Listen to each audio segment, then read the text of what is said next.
भिवरी गांव में बने हैप्पी होम्स प्रोजेक्ट की पार्टी में अब हर तरफ भाग दौड़ मची हुई थी।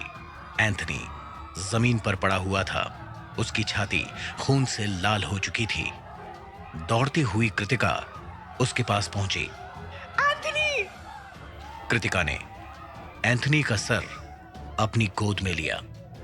एंथनी, एंथनी, मैं हूं यहाँ। सब ठीक हो जाएगा, ओके? Don't worry. कृतिका ने अपने आसपास जमी भीड़ की तरफ देखा। Call the ambulance now! Ambulance बुलाओ जल्दी! इतने में एंथनी की बीवी रेबेका भी दौड़ती हुई एंथनी के पास आ गई। Oh my God, darling Anthony, what happened to you? मैंने तुमको बोला था ना कि don't be alone. लेकिन एंथनी की नजरें तो कृतिका पर टिकी हुई थी। वो कृतिका से कुछ कहने की कोशिश कर रहा था।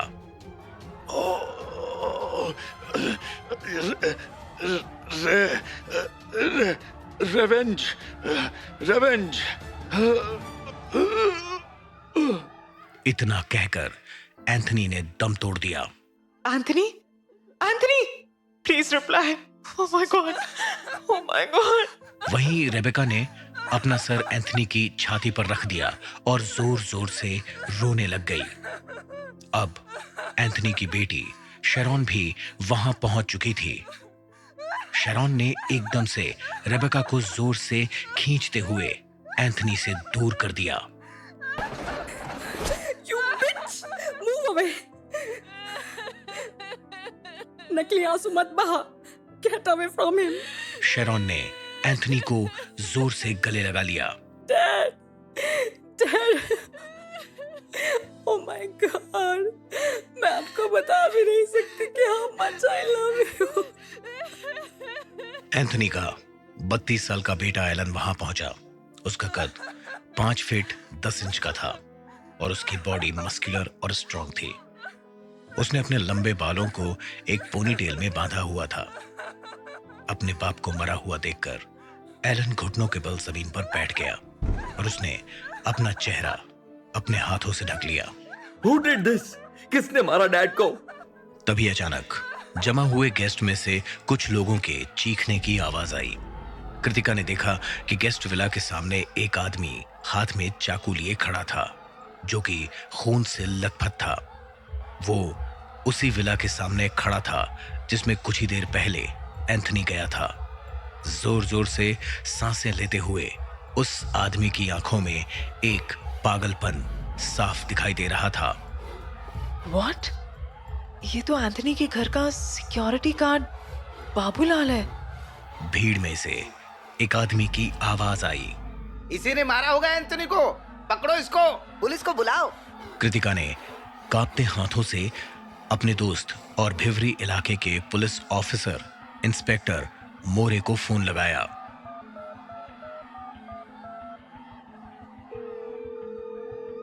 हेलो मोरे सर, अपना घर टाउनशिप की पार्टी में एंथनी का मर्डर हो गया है और मर्डरर इधर ही है। आप लोग जल्दी यहाँ आइए। इतने में कृतिका ने देखा कि एलन आंखों में खूंखार गुस्सा लिए अपने बाप के मर्डरर बाबूलाल की तरफ तेजी से दौड़ा। बाबूलाल वहां से भागने के बजाय वहीं खड़ा रहा। बाबूलाल के पास पहुंचते ही एलन ने एक जोरदार छलांग मारी और उसे नीचे जमीन पर गिरा दिया। पार्टी में मौजूद कुछ बाउंसर्स उनकी तरफ दौड़े। बाबूलाल ने उसी चाकू से एलन पर वार करना चाहा। वहीं ये सब देखकर शैरॉन जोर से चिल्ला उठी। Alan, Alan come back. Situation को और खराब मत कर। Elon, Elon! बाबूलाल का चाकू ठीक एलन की गर्दन के पास से गुजर गया। कमजोर से दिख रहे बाबूलाल के हाथ से एलन ने बड़ी आसानी से चाकू छीन लिया। Alan, Alan don't kill him. Alan! Sharon Alan की तरफ जोर से दौड़ी। वहीं एलन ने बाबूलाल को जान से मारने के लिए चाकू उस पर उठा लिया। शैरॉन एलन से अब सिर्फ 10 फीट की दूरी पर थी। एलन ने एक जोरदार गुहार लगाई। मेरे बाप को मार डाला तूने। You bastard! Ah! बाउंसर्स भी एलन के पास पहुंच चुके थे, लेकिन इससे पहले कि बाउंसर शरॉन एलन को रोक सकते, एलन ने चाकू सीधा बाबूलाल के दिल में घुसेड़ दिया। बाबूलाल वहीं मर गया। शरॉन नीचे जमीन पर बैठ गई और जोर जोर से रोने लग गई। Alan, what have you done? You are crazy. तूने अपना लाइफ खराब कर डाला एलन। पहले मेरा बाप मरा और अब भाई पूरी लाइफ जेल में रहेगा। एलन ने चाकू दूर फेंक दिया। एक बाउंसर ने एलन को उसकी बाहों से पकड़ लिया। सर, पुलिस के आने तक आप प्लीज हमारे साथ चलिए। अपना घर विलास के एक अनऑक्यूपाइड विला में एंथनी की फैमिली के लोग और कुछ बाउंसर्स मौजूद थे। कृतिका भी वहीं पर थी। कृतिका फोन पे इंस्पेक्टर मोरे के साथ बात कर रही थी। यस मोरे सर, हम सब लोग विला नंबर 2 में आप लोग का वेट कर रहे हैं। कृतिका ने कॉल काटा और वहां मौजूद लोगों की तरफ देखा। एलन एक कोने में बिना हिले डुले एक स्टैचू की तरह बैठा था। 3 हट्टे कट्टे बाउंसर्स ठीक उसके पीछे खड़े थे। शरॉन सोफे पर बैठी बस रोए जा रही थी। वहीं रेबेका आंखें बंद कर ध्यान की मुद्रा में बैठी हुई थी। कृतिका ने बड़ी सी आह भरी। पुलिस बस 5-10 मिनट में पहुंचने ही वाली है। मेरी अभी इंस्पेक्टर से बात हुई थी। शरॉन ने एकदम से कृतिका की तरफ देखा। वेट अ मिनट, तुम इतना लीडर क्यों बन रही हो? You are just a neighbour, right? Sharon, तुम्हें जो सोचना है सोचो, but I have lost a friend. Anthony का मर्डर हुआ है और उसके पीछे जिस किसी का भी हाथ है वो मैं पता लगा कर ही रहूंगी। It's the least I can do for Anthony. इससे पहले शरॉन इस बात का जवाब दे पाती, एलन बीच में बोल पड़ा। Are you blind? डैड के किलर को तो मैंने सबके सामने मार डाला। अभी किसको पकड़ना है तुमको? एलन, डैड हमेशा सच ही बोलते थे कि तू अभी तक दिमाग से बच्चा है। तेरे को क्या लगता है कि डैड के मर्डर के पीछे सिर्फ बाबूलाल है? Come on, grow up. I don't give a shit. Important बात यह है कि I killed that bastard. शरॉन ने अब रेबेका की तरफ देखा। रिबेका, तू इतनी सैड क्यों हो रही है? तेरी तो लाइफ सेट है। डैड की सारी प्रॉपर्टी तो अब तेरी हो गई। You should be celebrating. What? Dad ने उनका विल बनाया था? डैड हर चीज की प्लानिंग पहले से करते थे, सो आई एम श्योर उन्होंने विल भी ऑब्वियसली बनाया ही होगा। और सबको पता है कि डैड पागल थे इस औरत के प्यार में। तुझे क्या लगता है कि इसके अलावा वो अपनी प्रॉपर्टी किसी और को देके जाएंगे? Impossible. What? Are you saying कि डैड के मरने के पीछे रेबेका? एलन की बात पूरी होती कि इतने में इंस्पेक्टर मोरे और एक हवलदार विला में एंटर हुए। उनके साथ आई टीम ने एंथनी और बाबूलाल की बॉडीज को एक एम्बुलेंस में डाला और उन्हें पोस्टमार्टम के लिए हॉस्पिटल ले गए।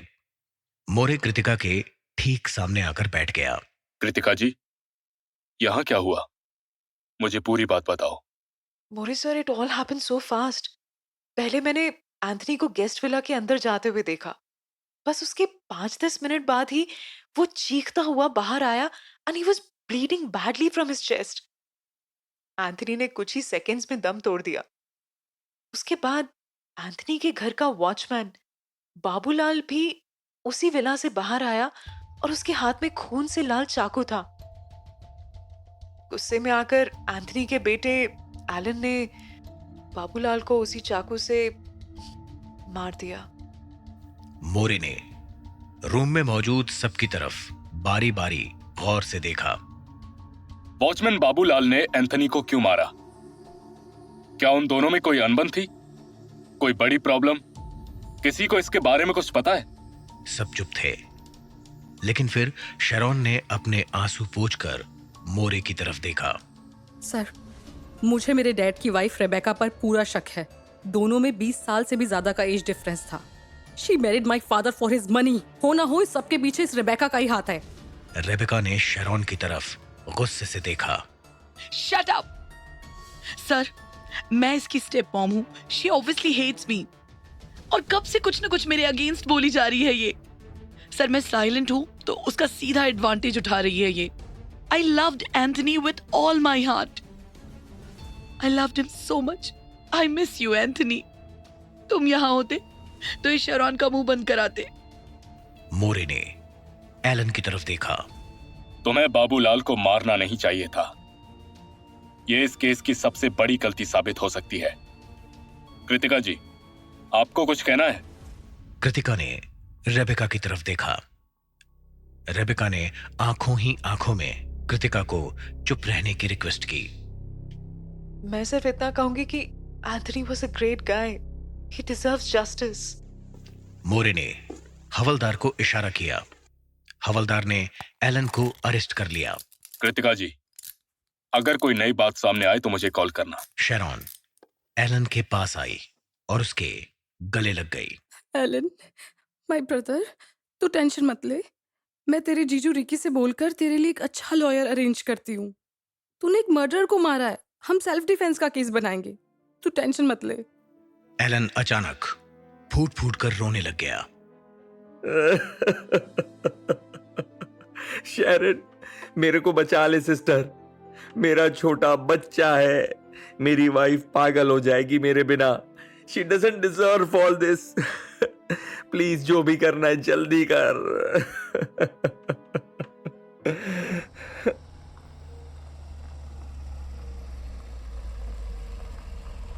कृतिका अपनी कार में अपने बंगले पर पहुंची। रात के 12 बज रहे थे।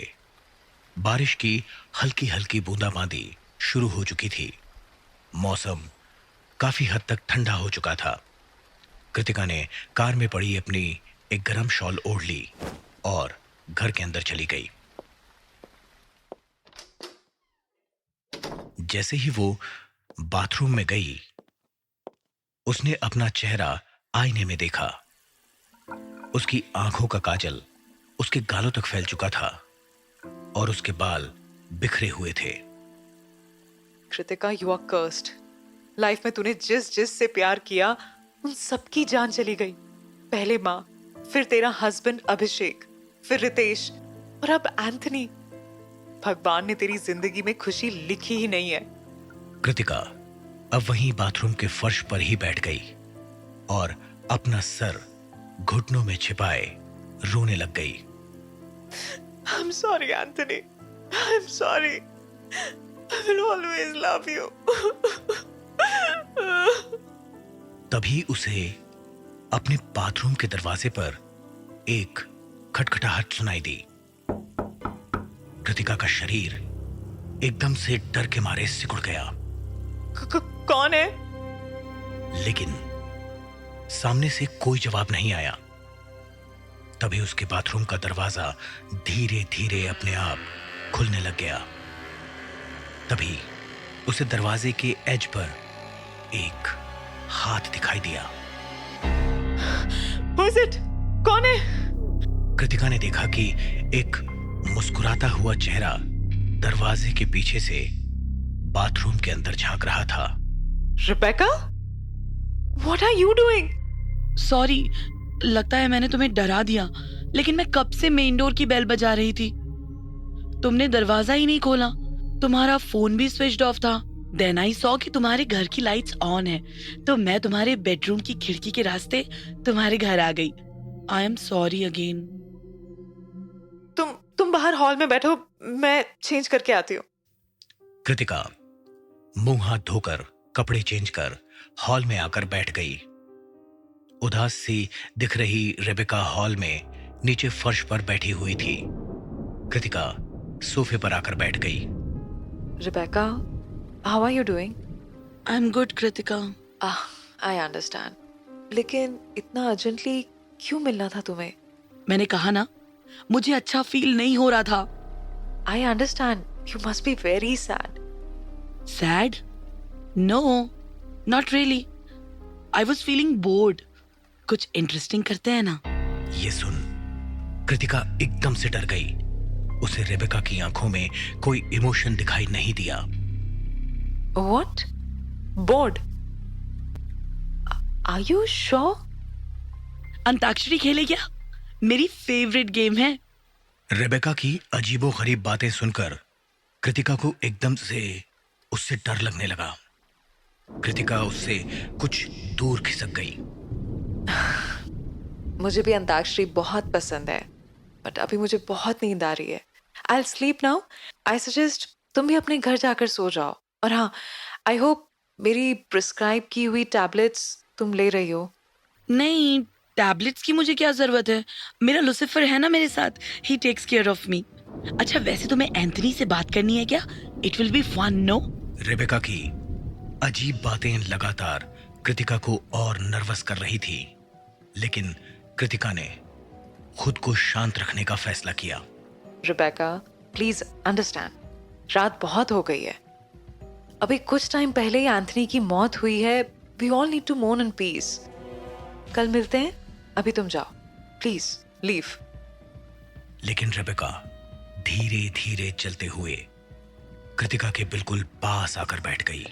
वैसे कृतिका, अगर मैं तुमको एक सीक्रेट बताऊं, तो क्या तुम वो सीक्रेट किसी और को बताओगी? आई होप नॉट ना. देखो, तुमने प्रॉमिस किया था ना कि मैं तुम्हें जो बातें बताऊंगी वो तुम एज माई साइकेट्रिस्ट किसी और को नहीं बता सकती.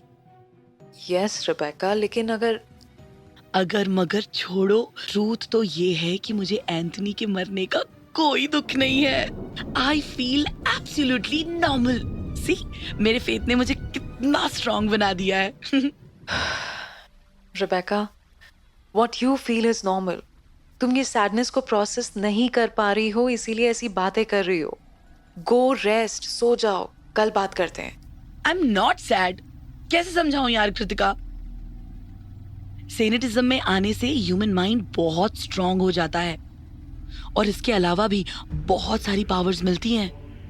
जैसे कि हम डिवोटीज स्पिरिट वर्ल्ड को एक्सेस करके स्पिरिट्स के साथ कम्युनिकेट कर सकते हैं. Okay, let me just prove it to you. मैं तुम्हारी एंथनी से बात करवाती हूँ. Just give me a minute. इससे पहले कृतिका रेबेका को जवाब दे पाती, रेबेका ने हॉल की लाइट्स बंद कर दी. फिर उसने अपनी जैकेट की जेब से एक कैंडल निकाल ली और उसे सिगरेट लाइटर से जला लिया. ये देख कृतिका एकदम से पैनिक हो गई. Rebecca, now this is not funny. ये सब अभी बंद करो and leave my house now, or else I will call the police. Kritika, कहीं तुम्हें इस बात का डर तो नहीं है कि एंथनी हमें अपने मर्डरर का नाम बता दे? प्लीज रिबेका, अपनी बकवास बंद करो एंड लीव नाउ. रेबेका ने अपनी आंखें बंद कर ली और मन ही मन एक मंत्र पढ़ने लग गई. अचानक हॉल की विंडो में खटखटाहट शुरू हो गई. डर के मारे कृतिका की चीख निकल गई. Stop it. कृतिका ने रेबेका को उसके कॉलर से पकड़ लिया था.